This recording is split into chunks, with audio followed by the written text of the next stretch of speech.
We know season 3 is coming, so let's talk about a few things that, hey, maybe you can prepare with, and a few things that I would really like to see. Again, if I'm missing something, put it in the comment section. We try to read it all. We have only a few days until season 3. We only have a few days until season 3 now. How would you prepare for this? Well, we don't know what's exactly going to be in it in the XP path and all that.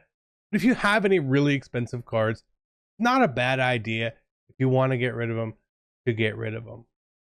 Not a bad idea, right? Cards really only go down in value consistently. Aside from some LTDs that go from cheap to expensive. Hello Dinata, for example. And for the most part, cards are going to go down in value because we have to expect an overall bump coming along the way as well. But we know that that's a thing. We also know that you're going to be able to use your token on these season 2 players, where it's Driscoll, Flanagan, Eckler, or Chandler Martin.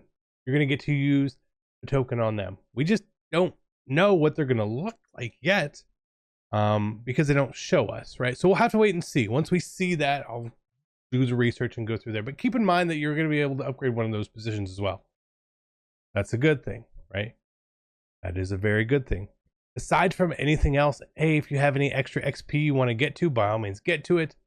You probably don't really have enough time to do any of that unless they refresh this stuff. And I'm obviously recording this not Monday morning, so they might refresh it for the week here.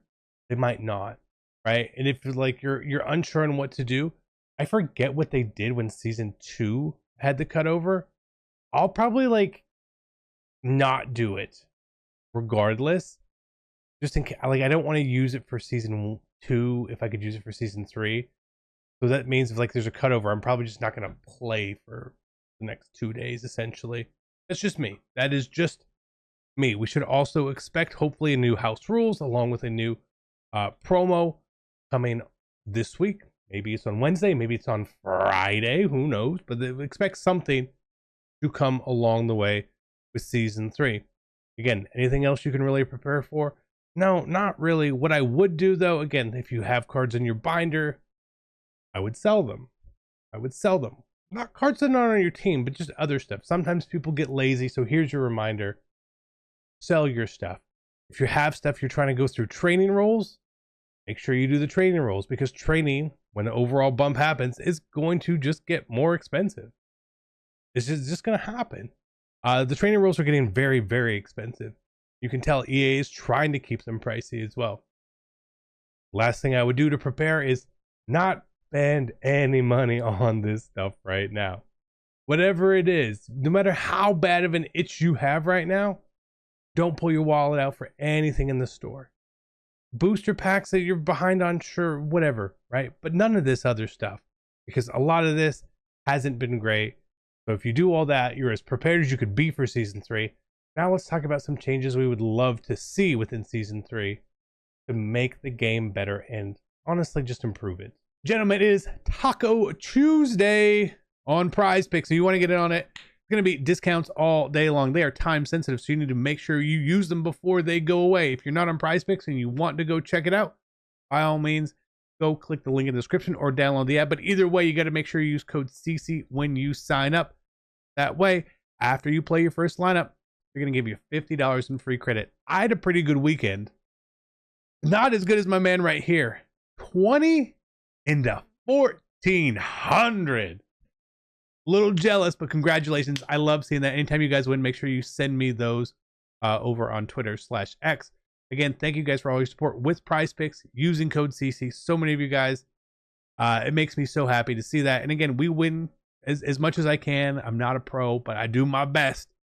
Let's go check out the rest of this stuff today, and you guys have a great day. Enjoy the video. Whether you're trying to build that all-time Ohio State theme team or just a God Squad, make sure you avoid the packs and save some racks and check out MMOEXP.com. For all your ultimate team needs, make sure you use code CC at checkout to save 5% off. Link in the description down below. I do assume that EA basically has everything done, but I still want to at least mention these things. If I forget something, let me know. Let's start out with one of the hard ones, Gauntlet, right? Gauntlet, the way that it is sort of positioned and programmed, was okay this year, right? Them changing from a B&D card to an auctionable card was nice. However, I think what would be nicer is if you got a B&D version and an auctionable version as well. Because, hey, you should be able to reap that reward and get rid of the card and make coins. You can't really do both unless you go back-to-back weeks. And because of the price of the card, it made no sense to use it, right? When I did James Pierce twice, it was 3 million coins and 2 million coins. That's a lot of coins. It's very hard to get coins in this game. So I would like to see a slight change with that. Just at that level. I know that doesn't affect as many people, but hey, I want to mention it. When we go through the reward path in here, I would like to see some more other random stuff come through as well. Not just some of this basic stuff. I don't need 3,000 coins, playbook packs, all that. We don't need all that, right? You can always do sets for all that stuff. It's the B&D packs. That's the other random stuff. Could be a legend pack. Could be a homecoming pack. Could be something that has at least some fun and potential. Because again, that's a lot of what the game is. Additionally, I think every milestone you put out should be able to complete it offline and online. Solo seasons, head-to-head, and solo battles. Give people a way to go through those games. Why not, right? It doesn't hurt anyone to do that because, again, a lot of people play in certain modes, and what you're doing is you're forcing me to play in areas of the game I don't want to play in. I don't like that. Secondly, what you did with the weekly objectives by removing them every week, not a big fan of. Let them stay up there. Mutt does this, you should be able to do this as well. Let them stay there. So if you come in a few weeks late, hey, guess what? You can still accomplish the task because I saw a good handful of people. I'm going to call it at least 10 to 15. If I've seen 10 to 15, how many more are there really? Where people said, I can't finish this. I kind of like, I started a little bit late in the season. Yeah, you probably can't finish the XP path. The XP path shouldn't be some ultimate maximum reward for the person who plays every day. They should just be able to get to it faster than you. Does that make sense? I think it makes a lot of sense. But hopefully that's something they do there. Again, same thing with the program weekly and weekly. The daily is fine. The stuff they put in milestones, again, generally it's okay. Force fumbles can be a little bit of a problem, but whatever. That's the least of the worries. Next thing, marketplace. The special offers, which we've obviously cashed out on, so we don't have them here anymore. Those were terrible.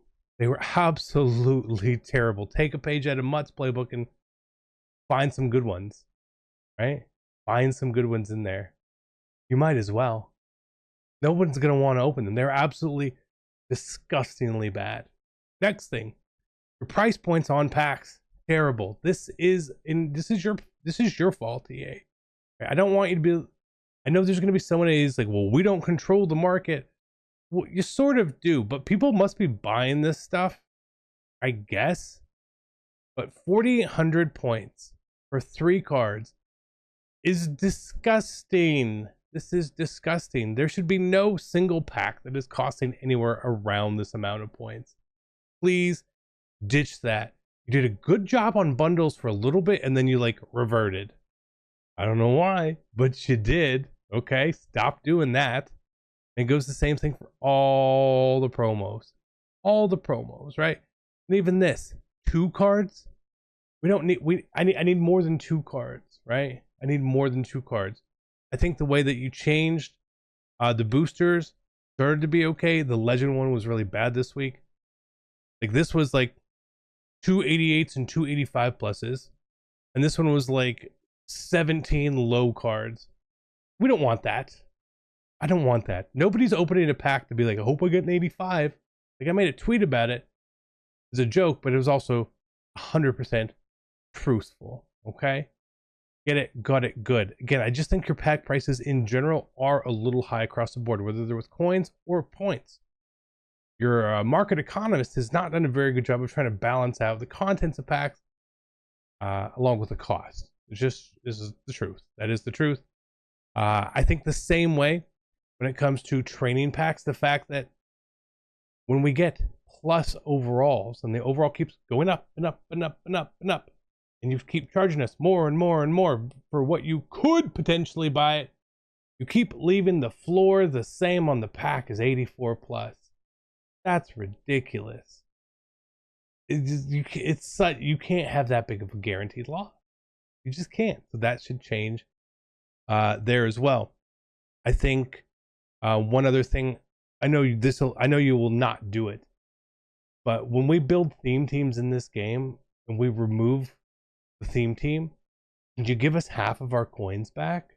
Not all 15,000. Give us 7,500 back, please.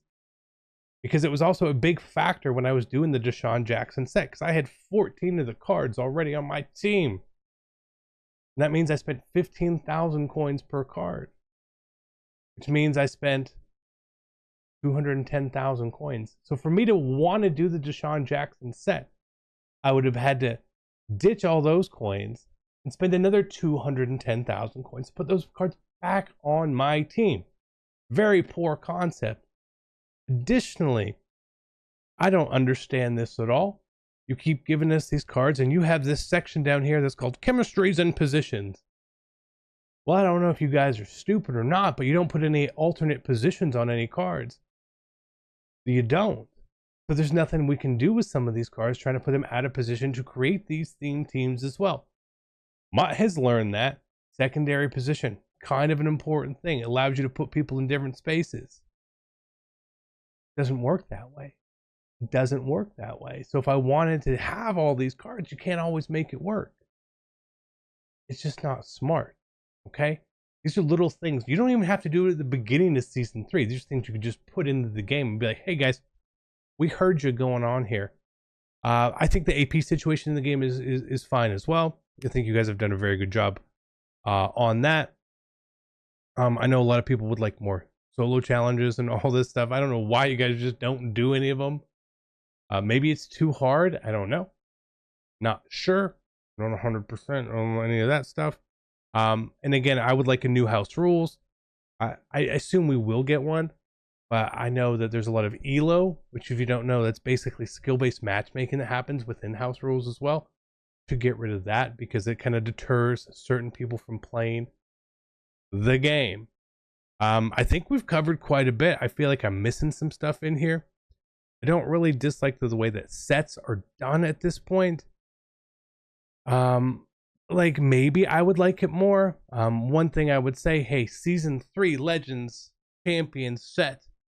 Hey, the B&D champion thing is kind of a bad idea. It really didn't work. And it didn't work because why? You reuse the same position so many times, 3 running backs, 2 left ends, all this other stuff. And people had some of these cards already. You get the B&D cards from your boosters, you get B&D cards from your season packs, all that. You're putting theme teams on them. They started to just cost a lot of coins to do some of this stuff. Not a fan. If the collection portion was the card not actually going away, that'd be one thing, but you can't do it that way. Additionally, whatever card you make, whatever the card you're putting out this week, and you're gonna show us all, you have to make sure that it's good enough for when this set can be completed, or you need to be able to make an adjustment on the fly. You did not do that with Deshaun Jackson. You gave us multiple 91 speed receivers very recently who are cheaper and don't cost me an entire team to put into the set. Again, kind of goes back to the James Pierce and the Gauntlet thing. It feels very rewarding to do a set like this, except when you feel like you have to sell it to make the coins back. So you don't actually get to reap the card reward. You get to get the coin reward, technically. And I think that's basically it. I could keep going for sure. I think we've covered a good amount of stuff. I would obviously like more cards in these content drops. I think Field Phenoms is a great concept, and I think you guys are doing a pretty good job with it. I just think you could give us more. There's a lot of really good performances each and every week. A couple other little tiny things that I know they've thought about, and we've thought about it as well. There's so many big names in college football that haven't gotten cards. We're halfway to November. You haven't seen a Shedeur Sanders, an Arch Manning, Jalen Milroe, just to name a few. Just to name a few. There's a lot of other really good names out there. A lot of really good players as well. Nothing. Nothing. I promise you they've had good games, good moments, good things you could do. So hopefully you figure that out. That is it, season 3. I'm excited. I just don't know what to expect. Balls in your court, EA. I love you guys. I'm out.